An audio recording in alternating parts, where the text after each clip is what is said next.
रहा है कि इस बैठक में दोनों ही देशों के बीच ट्रेड डील पर चर्चा हो सकती है। मोदी और ट्रंप के बीच ये मुलाकात शाम 6:15 से 6:45 के बीच हो सकती है। दोनों की बातचीत में भारत और अमेरिका के बीच टैरिफ, निवेश और रणनीतिक साझेदारी से जुड़े मुद्दे शामिल होंगे। फ्रांस के एवियान शहर में G7 समिट के दौरान करीब 16 महीने के बाद मोदी और ट्रंप की यह मुलाकात हुई, लेकिन इस बार तस्वीर कुछ बदली हुई थी। दोनों की बॉडी लैंग्वेज में पहले की तरह गर्मजोशी नहीं नजर आई, ना ही दोनों नेताओं ने एक दूसरे को हक किया। दोनों ने सिर्फ हैंडशेक किया और कुछ देर तक बातचीत उनके बीच जरूर हुई। पिछले कुछ महीनों में ट्रेड, टैरिफ, भारत पाकिस्तान पर ट्रंप के बयान और कई कूटनीतिक मुद्दों को लेकर दोनों ही देशों के रिश्तों में आई तल्खी को इसकी बड़ी वजह माना जा रहा है।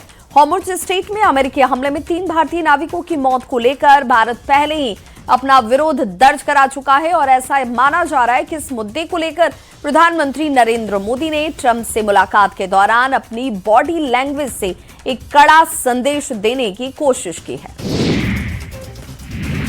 इससे पहले कल भी G7 समिट में प्रधानमंत्री मोदी और ट्रंप की मुलाकात हुई, जिसमें पीएम मोदी ने अमेरिकी हमलों में 3 भारतीयों की मौत का मुद्दा उठाया। पीएम मोदी ने ट्रंप की मौजूदगी में नाविकों की सुरक्षा का मुद्दा रखा और ये कहा कि हमें यह सुनिश्चित करना होगा कि समुद्री मार्ग सुरक्षित रहें और सीफेयरर्स बिना भय के अपना काम कर सकें। वहीं G7 समिट की फैमिली फोटो के दौरान एक दिलचस्प तस्वीर जरूर सामने आई, जिसमें पीएम मोदी ट्रंप को सहारा देते हुए नजर आए।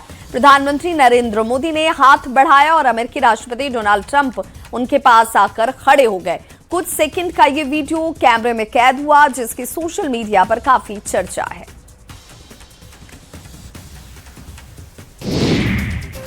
G7 समिट में प्रधानमंत्री नरेंद्र मोदी और इटली के प्रधानमंत्री जॉर्जिया मेलोनी की मुलाकात एक बार फिर से चर्चा में रही। मुलाकात के दौरान मेलोनी ने मोदी से कहा, इंस्टाग्राम में हम दोनों बहुत फेमस हैं। पीएम मोदी और मेलोनी की मेलोडी सेल्फी और पोस्ट सोशल मीडिया पर वायरल हुई थी, जिसे करोड़ों लोगों ने देखा और लाइक किया।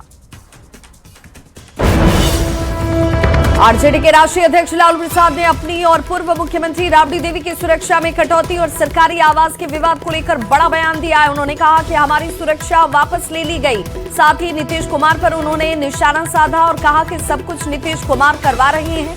उन्होंने आरोप लगाया कि ये सब पूर्व मुख्यमंत्री नीतीश कुमार के इशारे पर किया गया।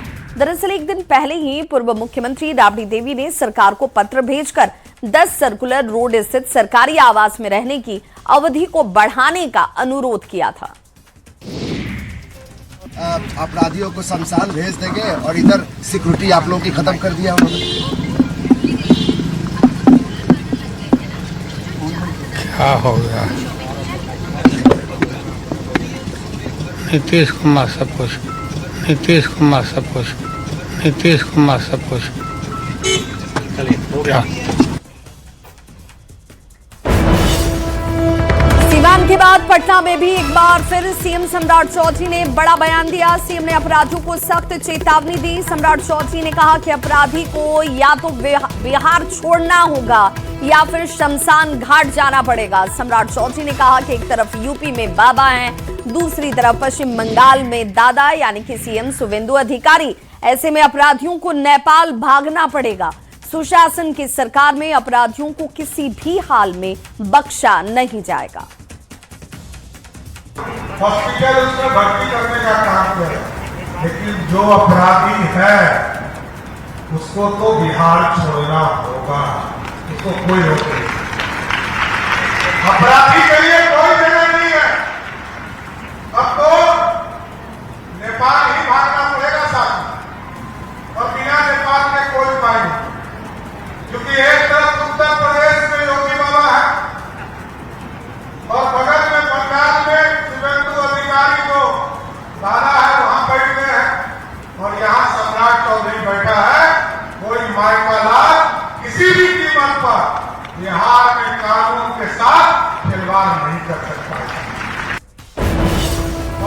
अपराधियों को लेकर सीएम के बयान के बाद पुलिस एक्शन मोड में है। मुजफ्फरपुर से खबर, जहां देर रात पुलिस और अपराधियों के बीच मुठभेड़ हुई, जिसमें कुख्यात अपराधी घायल हो गया। वैशाली जिले के महुआ थाना क्षेत्र निवासी अमित कुमार सिंह को पुलिस की जवाबी कार्रवाई में पैर में गोली लगी। इसे हिरासत में लेकर इलाज के लिए एसकेएमसीएच में भर्ती करवाया गया। जानकारी ये भी कि अमित कुमार सिंह मुशहरी थाना क्षेत्र के रोहुआ में हुए जमीन कारोबारी अंकित रंजन हत्याकांड का मुख्य आरोपी है। इस मामले के बाद से पुलिस उसकी तलाश में जुटी हुई थी। पुलिस देर रात भटौलिया पुल के पास वाहन जांच अभियान में थी और इसी दौरान दो संदिग्ध बाइक सवार पहुंचे। रोकने का इशारा करने के बावजूद ये दोनों रुके नहीं और फायरिंग शुरू कर दी, जिसमें 2 गोलियां पुलिस वाहन को भी लगी, जिसके बाद पुलिस ने आत्मरक्षा में जवाबी फायरिंग की। अमित कुमार सिंह इसी में घायल हुआ, जबकि उसका एक दूसरा साथी अंधेरे का फायदा उठाकर फरार हो गया। पुलिस ने मौके से एक पिस्टल और कई खोखे बरामद किए हैं। फरार अपराधी की तलाश जारी है। दिनांक 17 जून को रात्रि में 2:30 बजे के आसपास मुशहरी थाना अंतर्गत भटौलिया मोड़, वहाँ पुल है, पुल के समीप विशेष वाहन जांच चल रही थी। थाना प्रभारी मुशहरी और बेला मौजूद थे। तो एक मोटरसाइकिल पे 2 व्यक्ति काफ़ी तेज़ी से भाग रहा था, तो उसको इंटरेक्ट करने पे वो नहीं रुका, तो उससे पीछा किया गया और खदेड़ने पर वह वाहन असंतुलित होकर गिर गया और संदिग्ध लोगों द्वारा पुलिस से फायरिंग की गई। 3 राउंड फायरिंग हुई। तो चेतावनी के बाद फिर आत्मरक्षार्थ पुलिस द्वारा भी दवाई फायरिंग की गई, जिसमें एक व्यक्ति घायल हो गया और एक व्यक्ति फरार हो गया वहाँ। वहीं आरा में भी पुलिस ने ऑपरेशन लंगड़ा के तहत एक आरोपी का हाफ एनकाउंटर किया। पुलिस ऑपरेशन लंगड़ा के तहत बिलौटी गांव में आरोपी को पकड़ने पहुंची थी, तभी उसने टीम पर फायरिंग शुरू कर दी। जवाबी कार्रवाई में पुलिस ने एक आरोपी का हाफ एनकाउंटर किया और दोनों पैरों में गोली लगने के बाद आरोपी घायल हो गया। बता दें कि आरोपी पिछले 24 घंटे से पुलिस की गिरफ्त से बाहर था और लगातार पुलिस को चुनौती दे रहा था। थानाध्यक्ष पर पिस्टल तानने और पुलिस टीम पर फायरिंग करने का आरोप इसके ऊपर। घायल आरोपी को इलाज के लिए आरा सदर अस्पताल में भर्ती करवाया गया है और फिलहाल पुलिस आगे की कार्रवाई में जुट गई है। भोजपुर जिले में पिछले 24 घंटे से ज्यादा समय से पुलिस के लिए सिरदर्द बने आरोपी को पुलिस ने ऑपरेशन लंगड़ा के तहत हाफ इनकाउंटर में घायल किया है। और पुलिस पर फायरिंग करने के बाद जैसे ही आरोपी ने भागने की कोशिश की, पुलिस ने घेराबंदी करके मोर्चा संभालते हुए उसका आत्मरक्षार्थ गोली चलाई, जिसमें उसको 3 गोली लगी, जिसमें वह गंभीर रूप से जख्मी हो गया है। वहीं घटना के बाद आरोपी को पुलिस अभिरक्षा में आरा के सदर अस्पताल में इलाज कराया जा रहा है, जहां की स्थिति उसकी गंभीर बनी हुई है। बताया जा रहा है कि लगातार आरोपी भरत तिवारी के द्वारा पुलिस को चुनौती दी जा रही थी और पुलिस पर फायरिंग की जा रही थी, जिसके बाद पुलिस ने आत्मरक्षार्थ जवाबी कार्रवाई करते हुए उसका हाफ एनकाउंटर में उसको घायल किया है। वहीं जो आरोपी है उसका इलाज पुलिस अभिरक्षा में आरा के सदर अस्पताल में चल रहा है। इसमें देखिए पूरे सदर अस्पताल को पुलिस छावनी में तब्दील कर दिया गया है। बताते चले कि आरोपी के द्वारा लगातार पुलिस को चुनौती दी जा रही थी, जिसके बाद पुलिस ने उसकी चुनौती को स्वीकार करते हुए ऑपरेशन लंगड़ा अभियान के तहत उसको घायल किया है और 3 गोली आरोपी को लगी है, जिसका कि इलाज अभी आरा के सदर अस्पताल में चल रहा है। चंदन कुमार, न्यूज़ 18 भोजपुर।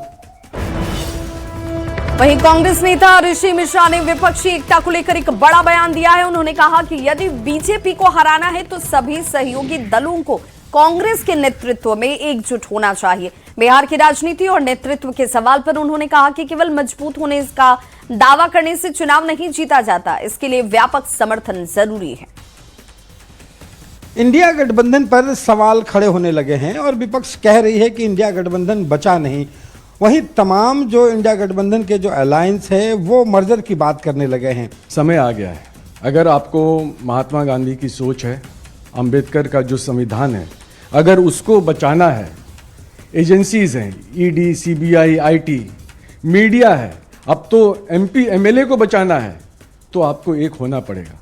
आज समय आ गया है, सब एक छतरी के नीचे आए, कांग्रेस के अम्ब्रेला के नीचे आए, एक कार्यक्रम देश भर में चले। कम से कम आप मर्जर नहीं कर सकते हैं तो अलायंस का मतलब क्या होता है कि अभी से अलायंस होना चाहिए। यहाँ पर क्या होता है, आरजेडी का अलग कार्यक्रम चल रहा है। जब हम साथ में मिल के अलायंस में चुनाव लड़ते हैं, चुनाव के वक्त अलायंस नहीं होता है, वो सीट एडजस्टमेंट होता है। तो वो तो नहीं मजबूत हैं, सब कोई अपनी अपनी जगह मजबूत हैं। आज बंगाल से सबको सीख लेना पड़ेगा। ममता दीदी भी बंगाल में सबसे मजबूत थी, क्या स्थिति हो रहा है? कैमरा पर्सन मनीष जुनेजा के साथ रवि एस नारायण, न्यूज 18 पटना। तो ऋषि मिश्रा के बयान पर बीजेपी एमएलसी संजय मयूख ने कहा कि उस अम्ब्रेला में 76 छेद हैं जिसकी बात ऋषि मिश्रा कर रहे हैं। मुझे तो ये लगता है कि कांग्रेस ही विलीन होने वाली है क्षेत्रीय दलों में, क्योंकि कांग्रेस से हर पार्टी वहां पर बड़ी है। असल बात ऋषि जी को पता ही नहीं है कि इस अम्ब्रेले में 76 छेद हो चुके हैं।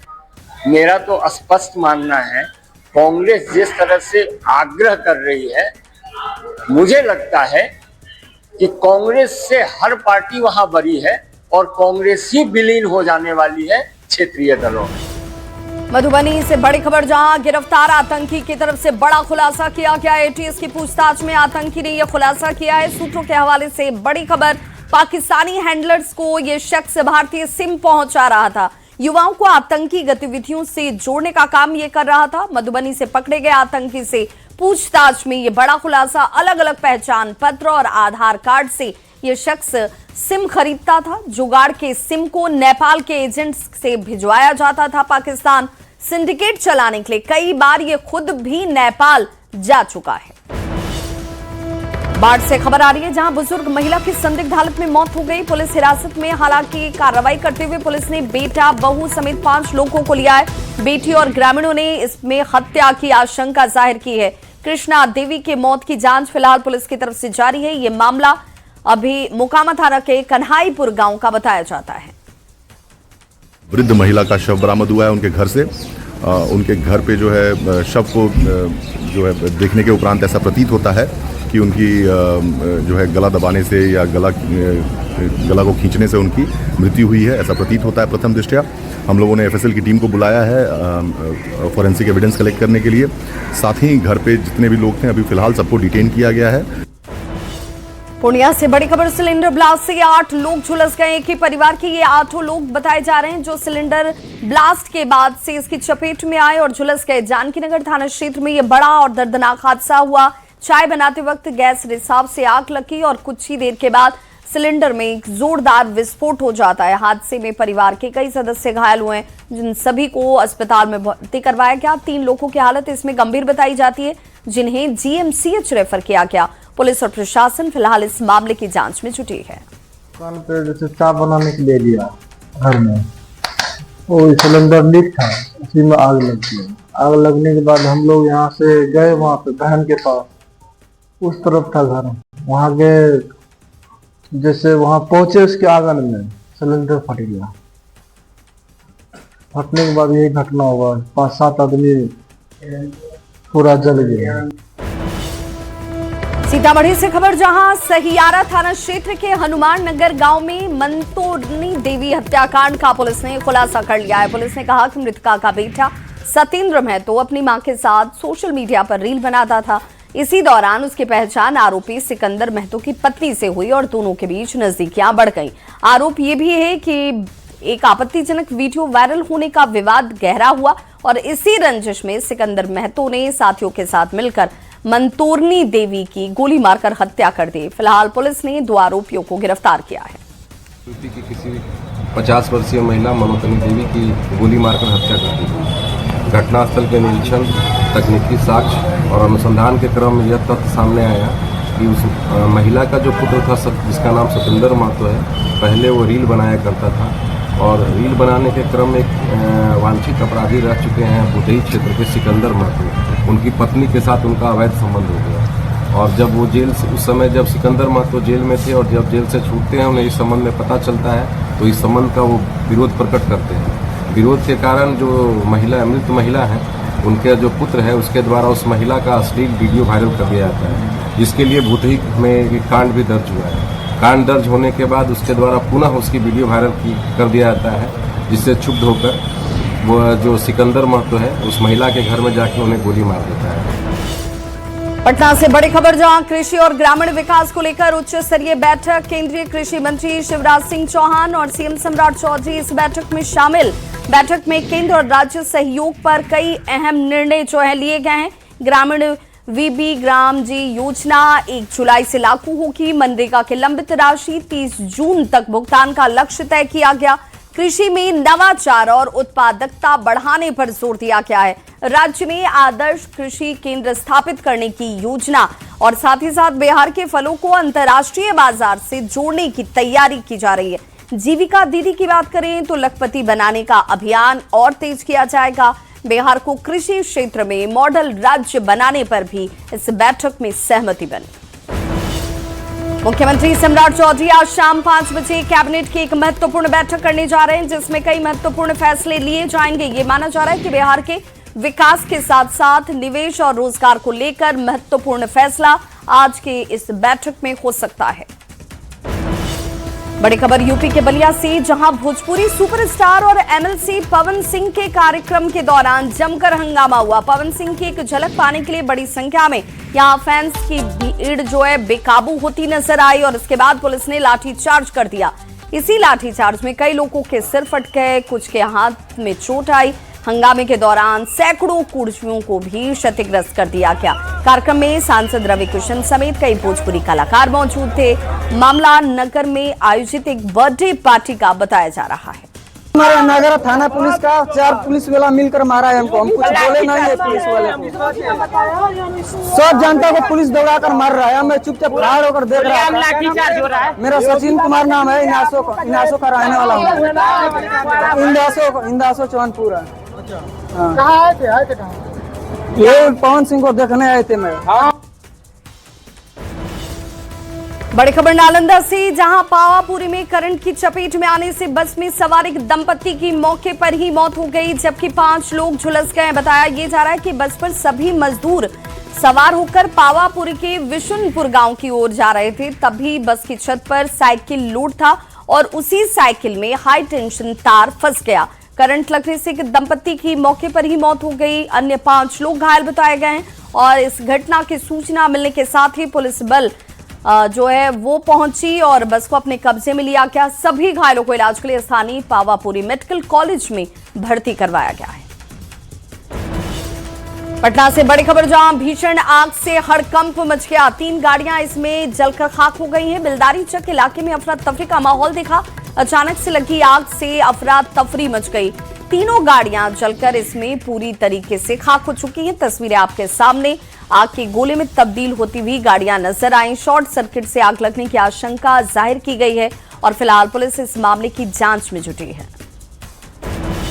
बिहार में कला एवं संस्कृति मंत्री प्रमोद कुमार सार्वजनिक जगहों पर अश्लील गाने बजाने को लेकर बेहद नाराज नजर आए। इसे रोकने के लिए उन्होंने गृह विभाग को पत्र लिखकर मांग भी रख दी है। इस पर तत्काल रोक लगाई जाए, उनकी तरफ से कहा गया। पत्र के माध्यम से आग्रह किया गया है कि इस तरह के अश्लील गाने और जाति सूचक गानों की वजह से समाज में गलत असर पड़ रहा है, इस पर रोक लगनी चाहिए। साथ ही उन्होंने लोगों से जागरूक होने की भी अपील की है। प्रमोद कुमार ने यह भी कहा। मंत्री प्रमोद कुमार से बात की न्यूज़ 18 संवाददाता आनंद अमृतराज ने। देखिए, मैं जिस दिन अपने विभाग में ज्वाइन किया था उसी दिन मैंने कहा था कि अश्लील और फुहर जो गाने बजते हैं, जिससे खास करके जो परिवार के साथ, बेटी बहू के साथ जाते हैं, अपनी धर्मपत्नी के साथ रहते हैं, सार्वजनिक स्थलों पर इस तरह से फुहर गाने बजते हैं, अश्लील गाने बजते हैं, जिसके कारण शर्मसार आदमी हो जाता है। और बेटी है, बहू है, पत्नी है, माँ है, तो इसलिए मुझे बहुत बुरा लगा कि इस तरह से गाने जब मैं स्टूडेंट लाइफ में भी था तो देखते थे कि बजता था तो बहुत लोग शर्मसार हो जाते थे। आज मुझे एक दायित्व मिला है तो मुझे लगा कि जो चीज़ मुझे बुरा लग रहा था उसके पर रोक लगनी चाहिए। और मैंने उसी दिन कहा था कि हम अश्लील और फुहर जो गाने बजते हैं ना, उस गाने पर हम रोक लगाएंगे। तो उसी दरमियान हमारे विभाग के अधिकारियों ने पत्र लिखा है गृह विभाग को कि जहां भी सार्वजनिक गाने बजते हैं उस पर कड़ाई के साथ उसको आप रोक लगाइए, उस पर कार्रवाई कीजिए। तो इस तरह से हम लोग प्रयास कर रहे हैं कि अश्लील और फुहर गाने बिहार के किसी भी सार्वजनिक स्थल पर न बजे। और फिलहाल यहाँ